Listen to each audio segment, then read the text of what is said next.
Hello, good morning to all of you, dear friends, listeners, video viewers, and many year and years.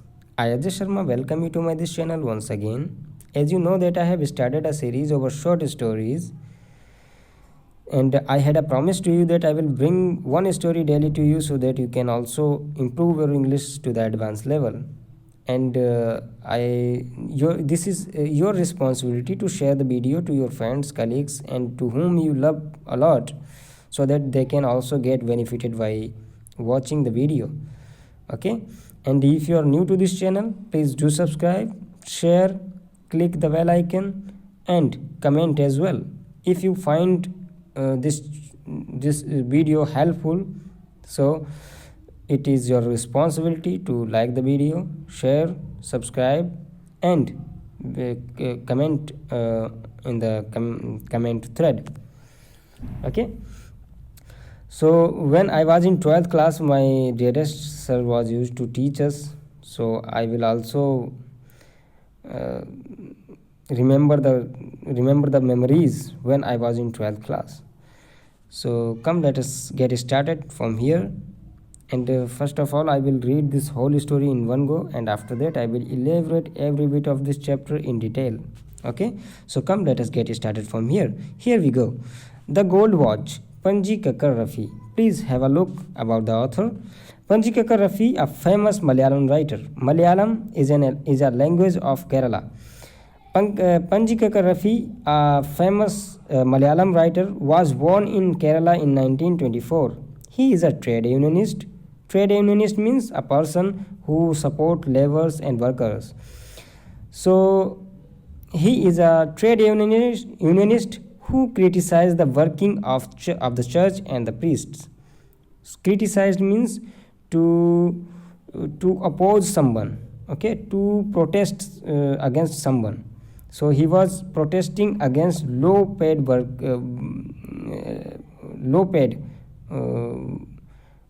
companies and factories who were paying workers in and not paying fairly. Okay, so he was against to them. He is a trade unionist who criticized the working of the church and the priests. He was closely attached with the life of low-paid workers.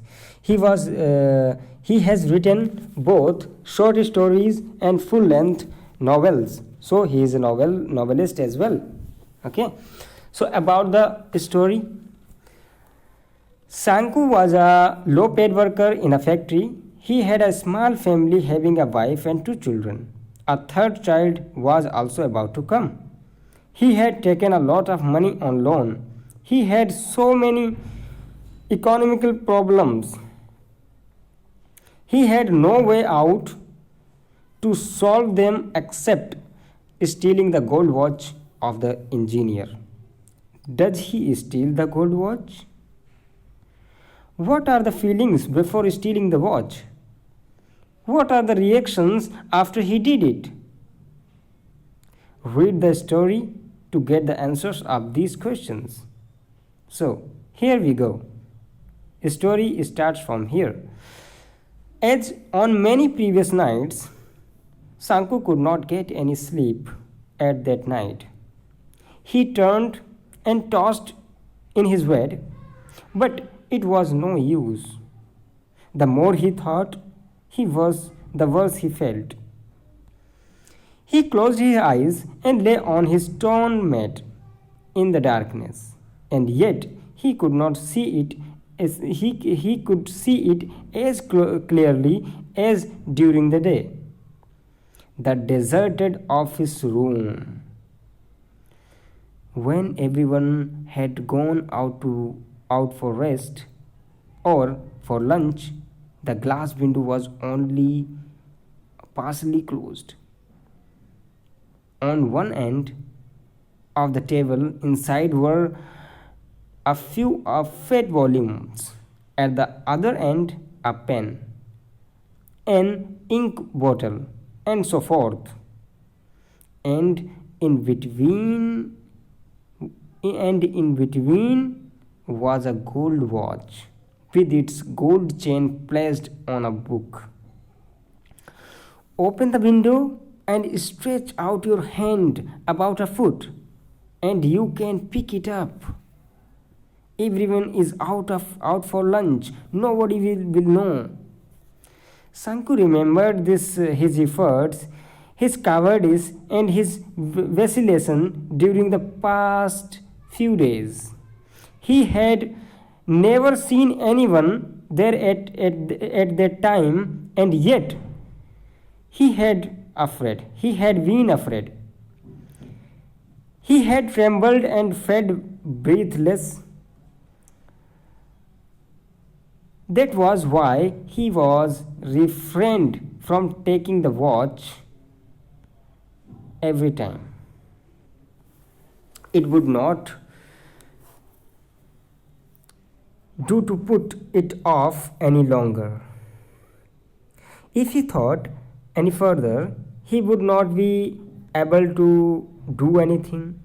He might even blurt out his intention accidentally.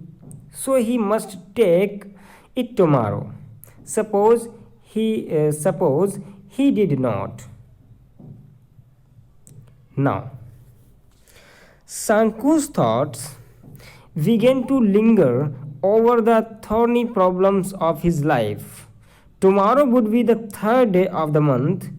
In another 3 days, he would get his pay. 13 rupees for 13 days.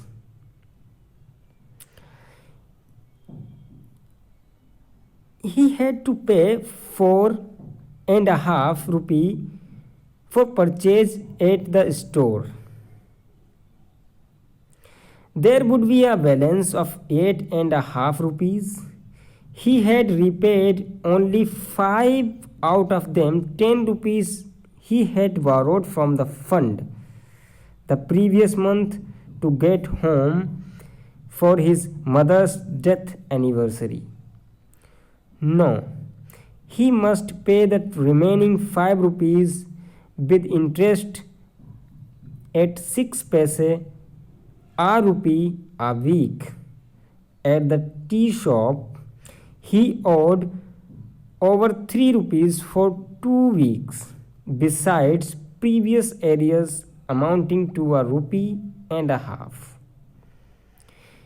He owed 6 rupees to Ali for supplying extra rice, bidis, and other odds and ends. 1 month's house rent, 25 paise and 50 paise from several people, and his wife had reminded him 2 days before about the 1 rupee to be paid to the fish woman. Sanku mentally added up the total amount that is needed.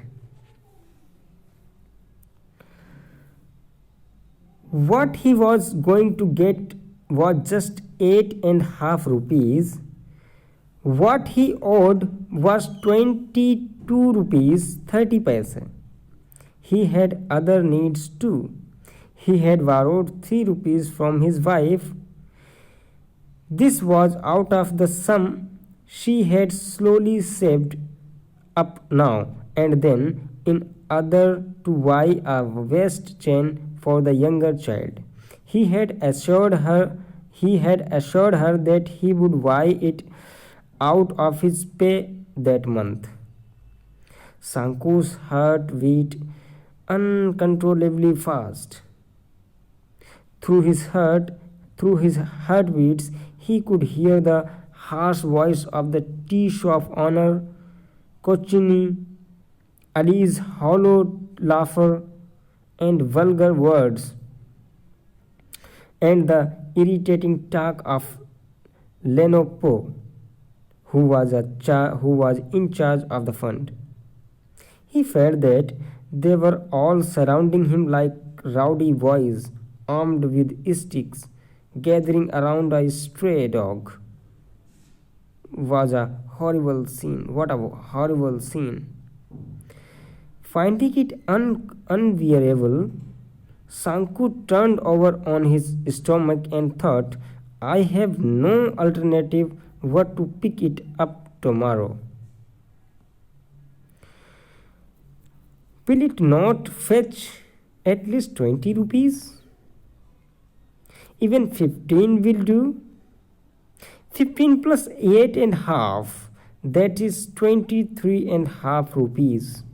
It will fetch more than 15.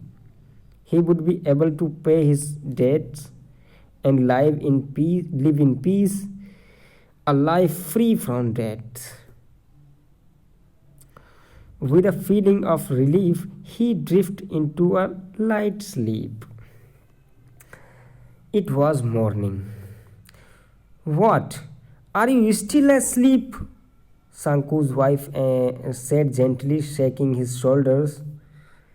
It is long after sunrise. Sanku raised his head at once. His wife picked up the young child who was crawling up to her and asked Sanku, Don't you have to go to work today? Oh, yes, he said and got out of bed. He stepped down into the courtyard in a hurry, watching the golden rays of the morning sun piercing the lush bamboo foliage on the eastern side and brightening the old palm leaf thatch. He washed his face and hands as usual, put on his working clothes, and was about to leave for his factory when his wife said, Listen, you must buy some ointment for the child. She threw a commanding look on him. Sanku felt that each of the sores of the child's festering body was staring at him in a gruesome way. A moment passed in silence. What sort of ornaments? Ointment? What sort of ointment? Sanku asked like a fool. Ointment for the sores, continued the wife. You mean you have not seen the sores all over the child's body? Yes. How many paise worth of ointment? At least 13 paise worth.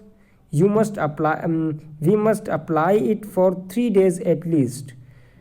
Sanku began to walk with bent head.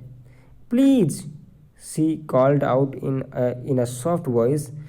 Sanku looked back. She spoke gently. Please bring 2-piece bananas when you come back in the evening.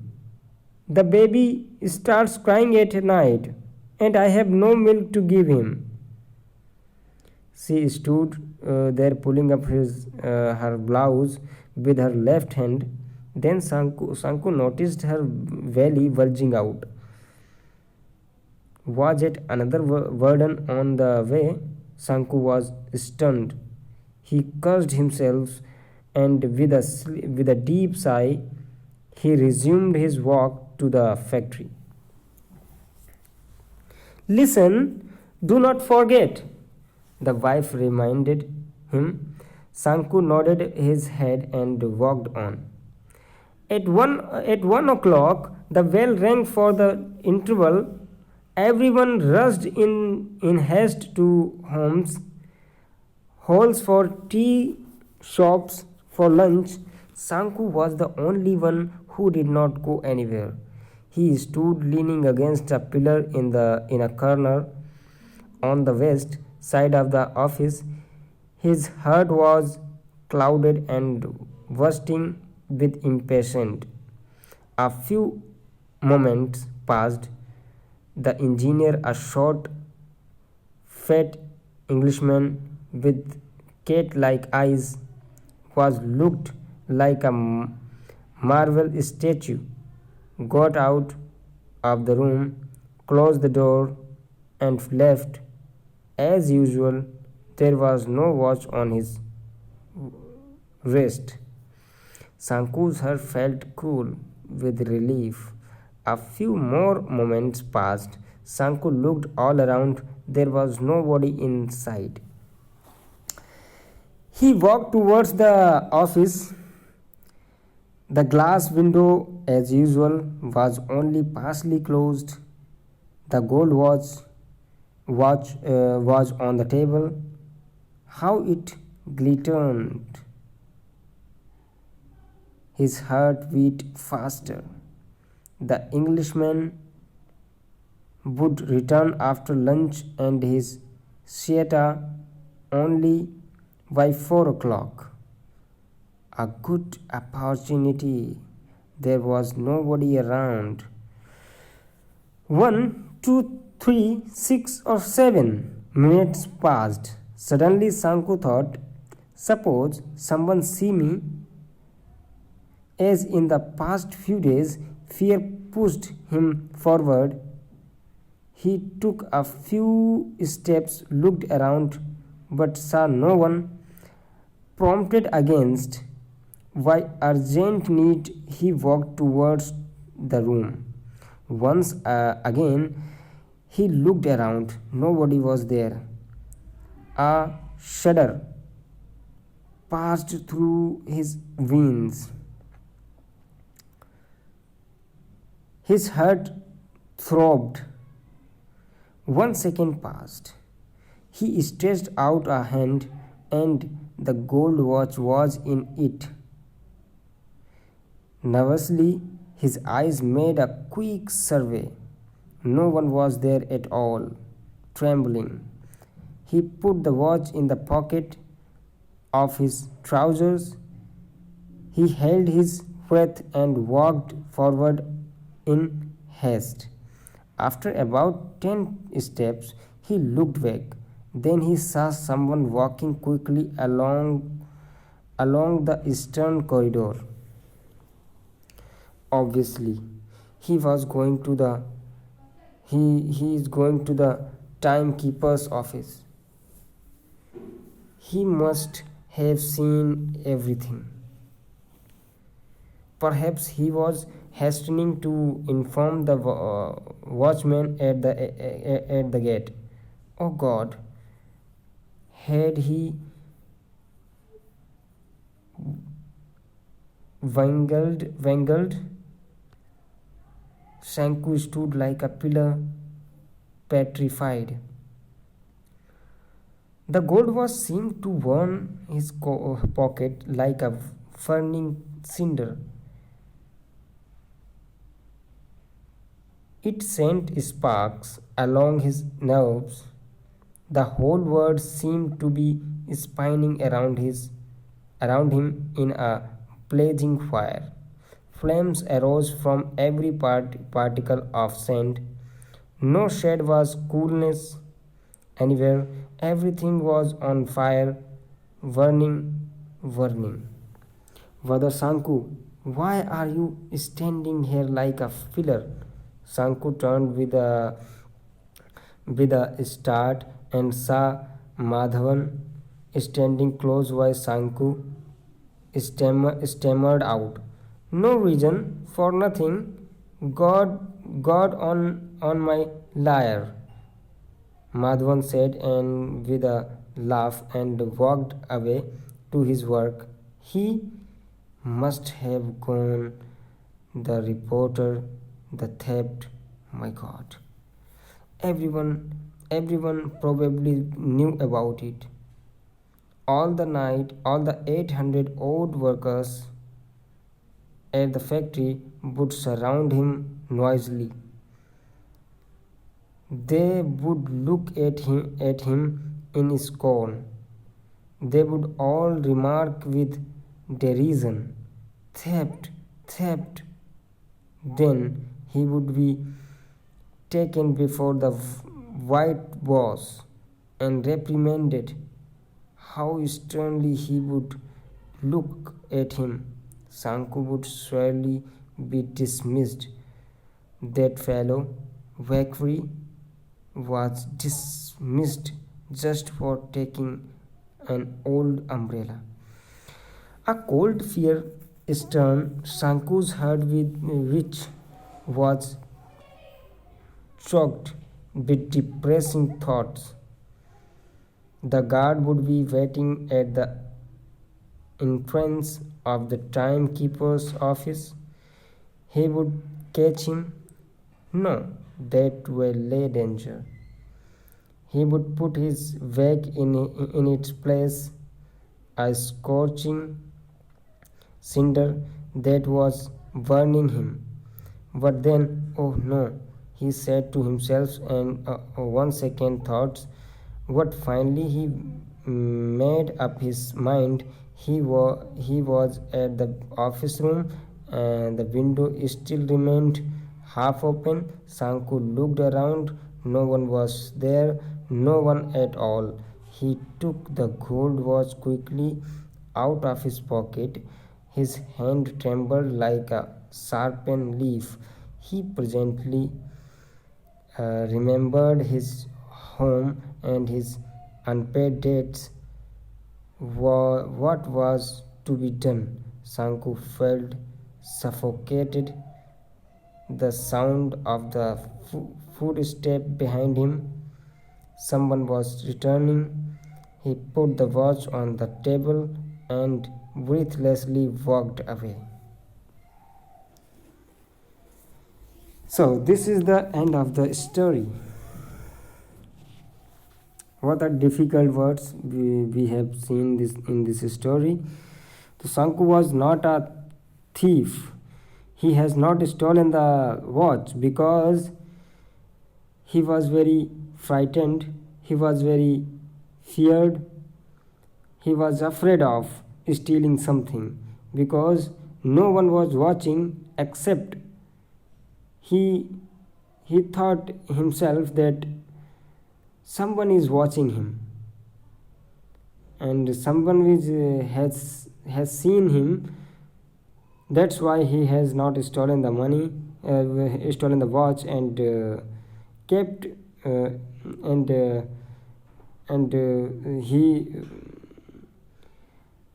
he has not stolen the watch. Despite he has a lot of he got a lot of loan and a lot of amount from others, except he has not stolen the watch.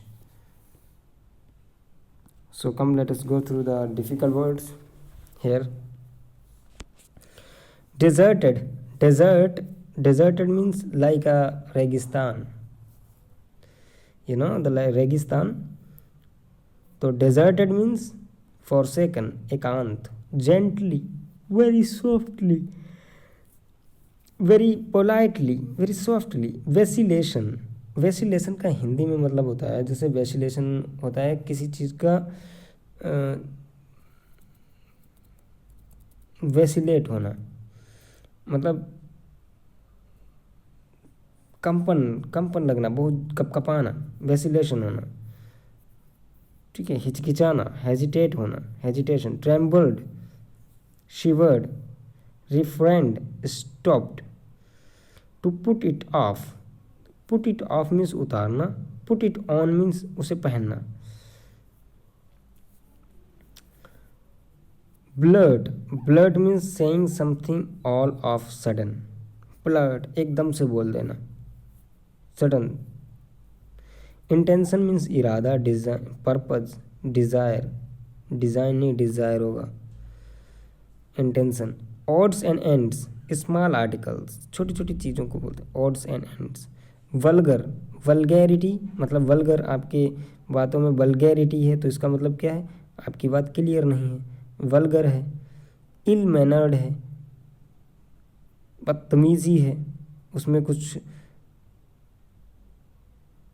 अर्थ नहीं उसका. Rowdy Rathore movie है, इसमें rowdy का मतलब होता है बहुत ही उदंड बालक, उदंड, भद्दा, असभ्य है. Rowdy, rough, coarse. Drift into a light sleep. Drift means snapped, झपकी लेना, drift off. Festering body. festering body, festering diseased body, full of boils. Hmm. Gruesome is very terrible, bhayanak. Siesta, period of rest taken in the afternoon. दोपहर बाद आराम का समय, siesta. Shudder means trembling with fear, भय से कांपना, shuddering. Survey, observation. Petrified, turned to stone. Cinder means partly burnt, a piece of wood or coal. Derision means mockery, hasi. Reprimand, chide, scold. Sternly means rigidly. Scorching, much hot, अत्यधिक, much hot. Cowardice, timidness. Accidentally, by chance. Thorny means difficult. Thorny means वैसे कांटेदार होता है. Sore means wound, घाव. Bulging, coming out. Haste, hurry. Glittered, blazing. Prompted, excited, motivated. Throbbed, beat fast. Spinning, going around and around. Probably, perhaps. Stammered out, spoken hastily. Scorn, hatred. Breathlessly, short of breath. So forth, so on, and so forth. Linger, delay, stay, linger. Thorny, painful, full of thorns or difficult. Arrears, outstanding debts. Hollow, insurance, false, hollow. Mithya, hollow. Alternative, choice. Lush foliage, thick green leaves, moti hari pattiyan, foliage. Commanding look, ordering sense. Bulging out, swelling, coming out. On the way, likely to come, on the way. I am on the way, it means I am likely to come. Another word on the way refers to the pregnancy of Shanku's wife. Stunned, shocked. Clouded, gloomy. Glittered, looked bright. Throbbed, beat violently and fast. Corridor, gallery. Bungled, made a mistake. Blazing, burning brightly. With a start, with surprise, with alarm. Cook, suffocate. Depression, disheartening. Turned and tossed.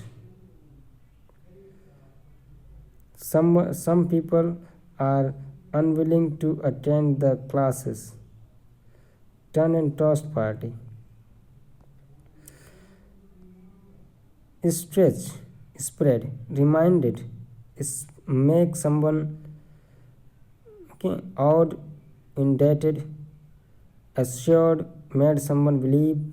Vulgar words, abuses, shaking, moving, pick up, lifted, crawling, a slow movement, hedge, shed, staring, gazing, festering body, to become badly infected body, knobbed, shock, his head in approval, nodded,